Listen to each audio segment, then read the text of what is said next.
দেখেন আমরা সাধারণ মানুষ কই যাব? যারা গার্মেন্টসে বেতন পেয়েছেন তারা কিভাবে টাকাটা তুলবে? বিকাশ লেনদেন সব কিছু বন্ধ করে দিচ্ছে। সাধারণ মানুষ দিনে আনে দিনে খায়। মাস শেষে দিন শেষে যারা গার্মেন্টসে চাকরি করছে টাকাটা তুলে দোকানের বিল তুলবে, দোকানের টাকা দিয়ে দিবে বকেয়া টাকা।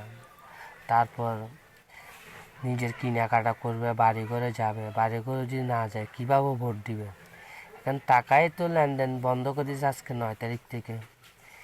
মনে করেন যদি 11 তারিখ থেকে বন্ধ করতে হলে মনে বুঝ দিতে পারতাম না। এখন অনেক মানুষ টাকা পয়সা তুলতে পারতেছে না, বাড়িতে যাওয়ার জন্য চেষ্টা করছে তাও পাচ্ছে না। টাকা পয়সা না থাকলে কীভাবে বাড়ি ঘরে যাবে, কীভাবে ভোট দিবে? এই জন্য আমরা সরকারকে চাই একটু নেটটা খোলা থাকুক, বিকাশের আদান প্রদান খোলা থাকুক। তাহলে 11 তারিখ করে বন্ধ করুক সব কিছু। এত তাড়াতাড়ি সব কিছু বন্ধ করলে সাধারণ মানুষ অনেক কষ্ট পড়ে যাচ্ছে। যারা দিনে আনে দিনে খায় তাদের সমস্যা হচ্ছে। গার্মেন্টসের বেতন যারা দিচ্ছে তারা টাকাটুকু তুলতে পারতেছে না, এক একজন কান্না করতেছে। এখন এরা নিজেরা টেনশনে পড়েছে কীভাবে বাড়ি করে যাবে 3-4 দিন বন্ধ।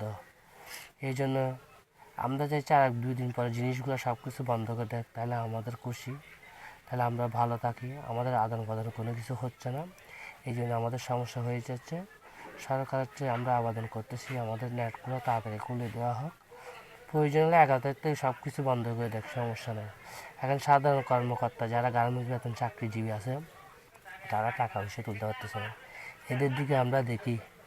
ধন্যবাদ সবাইকে। আসসালামু আলাইকুম রহমতুল্লাহ।